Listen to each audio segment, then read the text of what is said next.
10 de julio de 2016, madrugada. En una calle secundaria, lejos de las avenidas principales, un cajero automático comienza a comportarse de forma extraña. No hay tarjetas, no hay manos presionando botones, no hay intentos de fuerza. Aún así, el dinero empieza a salir. Billete tras billete, como si el cajero estuviera obedeciendo a alguien invisible. Dos hombres con gorras y mascarillas están ahí, tranquilos, sin prisas. Uno vigila, el otro recoge el efectivo. Todo parece calculado, ensayado, automático. Hasta que algo rompe el guión. Un trabajador nocturno, de regreso a casa, se acerca al cajero para sacar dinero. Los hombres se miran, no dicen nada, abandonan el lugar caminando y dejan atrás algo imposible de ignorar, más de $60,000 tirados en el suelo. El ciudadano queda paralizado, no entiende lo que ve y llama a la policía. Horas después, los agentes revisan las cámaras y se enfrentan a una escena que no encaja con ningún manual. Un cajero expulsando dinero sin interacción humana. No hubo explosión, no hubo manipulación física, no hubo robo tradicional. Lo que nadie sabía entonces es que acababan de descubrir solo una grieta en algo mucho más grande, un sistema criminal que llevaba años operando sin ser visto, con más de 100 bancos infiltrados, más de 40 países afectados y más de $1,000 millones robados sin levantar sospechas. No fue un asalto, fue una ocupación silenciosa. Meses antes, en otro país, otro escenario. Un empleado bancario llega a su oficina, enciende su computadora y abre su correo. Entre decenas de mensajes hay uno que parece rutinario, nuevas directrices regulatorias del Banco Central. El asunto es formal, el lenguaje correcto, el documento protegido con contraseña. Nada parece fuera de lugar. Lo abre. Ese simple gesto es suficiente. En segundo plano, sin alertas ni ventanas, se instala algo que no es un virus común. No roba nada ese día, no bloquea el sistema, no genera errores. Solo observa. Durante semanas analiza cada movimiento del empleado, qué programas usa, qué accesos tiene, a qué hora entra, a qué hora se va, qué contraseñas escribe, qué permisos posee. Luego inicia la segunda fase. El sistema empieza a fallar a propósito. Programas lentos, errores menores, congelamientos. El empleado llama al soporte técnico. El técnico llega, inicia sesión como administrador, introduce contraseñas maestras e intenta arreglar el problema. Sin saberlo, acaba de entregar las llaves completas del banco. Desde ese momento los atacantes no necesitan forzar nada. Son usuarios legítimos. Administradores invisibles. Se mueven por la red interna como empleados fantasma, de un servidor a otro, de un departamento a otro, contabilidad, transferencias, sistemas de pago, cajeros automáticos. Todo sigue funcionando. Nadie sospecha. Durante meses no roban ni un centavo. Aprenden, observan, memorizan cada paso del proceso bancario, saben qué botones presionar, qué horarios evitar, qué transacciones no generan alertas. Cuando finalmente actúan, lo hacen como si fueran el propio banco. Así operaban. Primer método, cajeros obedientes. No los forzaban, les daban órdenes.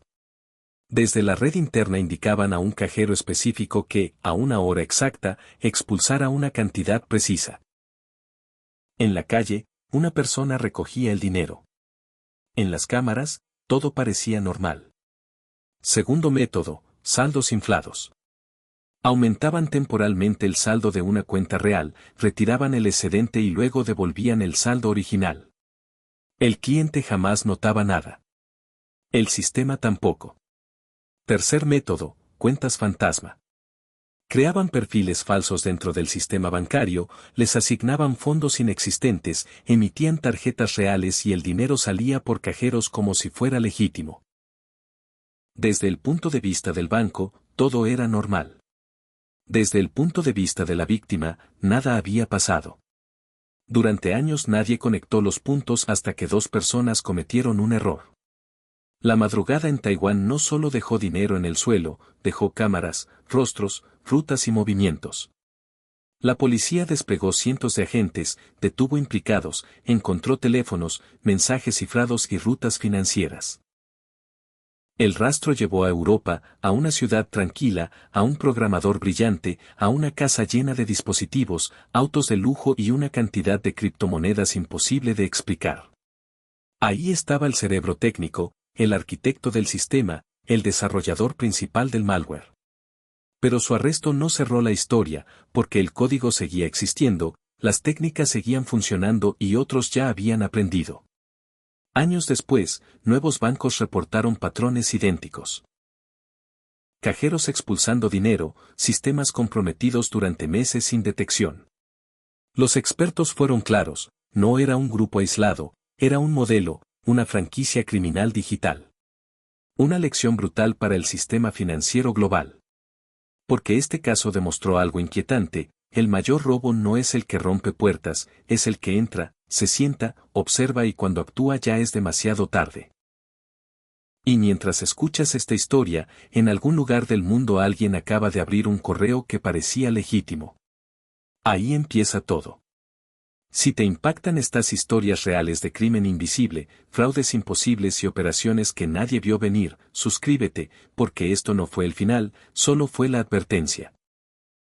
Lo que vino después fue aún más inquietante, porque cuando las autoridades creyeron haber desmantelado el corazón de la operación, comenzaron a entender que en realidad solo habían tocado una capa superficial. El arresto del principal desarrollador no significó el fin, sino la confirmación de algo mucho más grande, el sistema estaba diseñado para sobrevivir incluso sin sus creadores originales. El malware no dependía de una sola persona, era modular, adaptable y replicable. Podía ser reutilizado, vendido, modificado y relanzado bajo otros nombres. Era un producto criminal, no un simple ataque. Los investigadores descubrieron que el grupo operaba como una empresa real. Había programadores, operadores, reclutadores de mulas, coordinadores financieros y especialistas en lavado de dinero. Cada uno cumplía una función específica y rara vez conocía a los demás. Nadie tenía la imagen completa. Incluso dentro del grupo, la información estaba fragmentada a propósito. Si alguien caía, solo podía delatar una parte mínima del sistema. La comunicación se hacía mediante plataformas cifradas, servidores temporales y mensajes que se autodestruían. No había reuniones físicas, no había documentos impresos, no había jerarquías visibles. Uno de los hallazgos más alarmantes fue descubrir cuánto tiempo podían permanecer dentro de un banco sin ser detectados. En algunos casos, más de un año. Durante ese tiempo no robaban nada. Solo observaban. Sabían qué días se realizaban auditorías, cuando cambiaban los turnos, que empleados tenían exceso de trabajo, que supervisores firmaban sin revisar. Conocían los sistemas mejor que los propios empleados.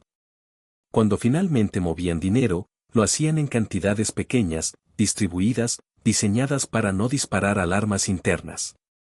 No buscaban golpes espectaculares, buscaban constancia. Un banco podía perder millones sin darse cuenta, porque en los balances todo cuadraba. Otro detalle perturbador fue la forma en que manipulaban a las personas sin que éstas lo supieran. Las llamadas al soporte técnico no eran casuales. El malware provocaba fallos diseñados específicamente para obligar a los empleados a pedir ayuda. El momento en que un técnico ingresaba credenciales de alto nivel era el verdadero objetivo. No atacaban sistemas, atacaban rutinas humanas. Sabían que tarde o temprano alguien con permisos elevados tendría que intervenir. La paciencia era su mayor arma. Cuando las agencias internacionales comenzaron a cruzar información, se dieron cuenta de que muchos bancos habían sido atacados de forma idéntica, pero nunca lo reportaron públicamente. El motivo era simple, admitirlo implicaba perder confianza, acciones, clientes y credibilidad. Algunos prefirieron absorber las pérdidas en silencio. Esto permitió que el esquema siguiera operando durante años sin resistencia real. El silencio fue su mejor aliado.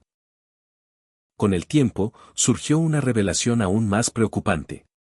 Variantes del mismo código empezaron a aparecer en ataques posteriores, con firmas diferentes pero comportamientos casi idénticos. Eso llevó a los expertos a una conclusión incómoda: el malware ya no pertenecía a un solo grupo. Se había convertido en una herramienta compartida, vendida o alquilada en foros clandestinos.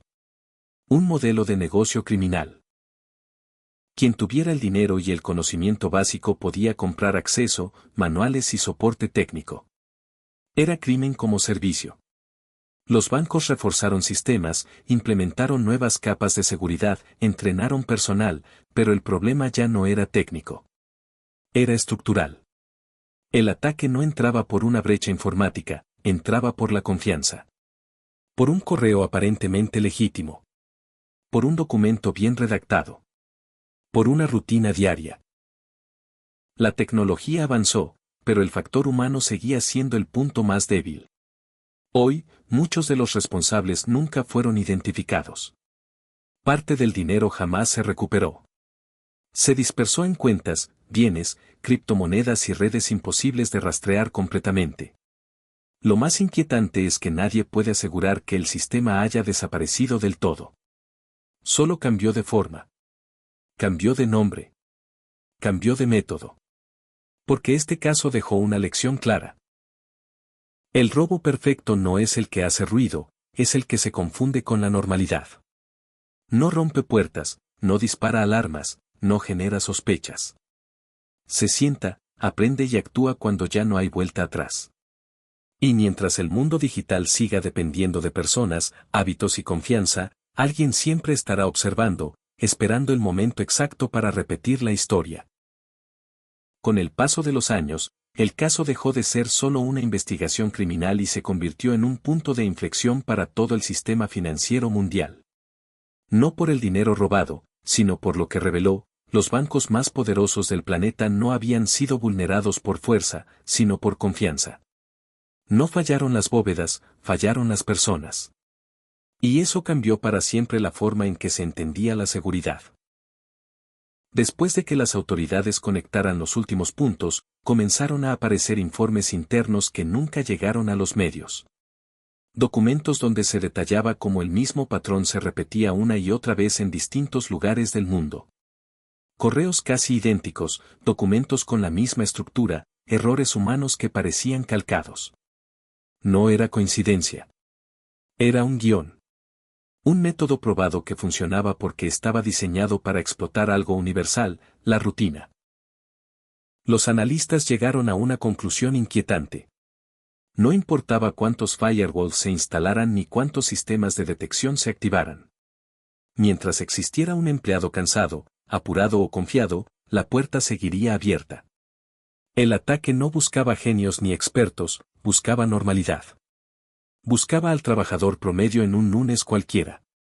A raíz de esto, muchos bancos comenzaron a cambiar sus protocolos internos, pero el daño ya estaba hecho. La confianza entre departamentos se volvió más rígida, los accesos se fragmentaron, las auditorías se volvieron constantes. Paradójicamente, esto ralentizó operaciones, encareció procesos y generó nuevas tensiones internas. El crimen no solo robó dinero, robó eficiencia. Mientras tanto, en los foros clandestinos comenzaron a aparecer imitadores. No todos eran tan sofisticados, pero algunos aprendieron rápido. Usaron el mismo enfoque, la misma paciencia, la misma lógica. No necesitaban inventar nada nuevo, solo copiar lo que ya había demostrado funcionar. Y así, el legado del ataque se multiplicó silenciosamente. Lo más perturbador fue descubrir que muchas de las técnicas utilizadas no eran ilegales por sí mismas. El software remoto era legítimo. Los correos no contenían amenazas. Los accesos eran reales. Todo ocurría dentro de las reglas del sistema. El crimen no violaba la norma, la utilizaba. Y eso hacía casi imposible detectarlo a tiempo. Los expertos comenzaron a llamar a este tipo de ataques intrusiones invisibles. No dejaban huella inmediata, no generaban caos, no alertaban a nadie. Solo existían cuando ya era demasiado tarde. Cuando el dinero había salido. Cuando los registros habían sido corregidos. Cuando todo parecía normal. A día de hoy, muchas instituciones siguen sin admitir públicamente que fueron víctimas. Algunas ni siquiera están seguras de si lo fueron. Porque si alguien entra, observa, aprende y se va sin robar nada, ¿hubo realmente un ataque? Esa pregunta sigue sin respuesta clara. Y ahí está el verdadero horror del caso.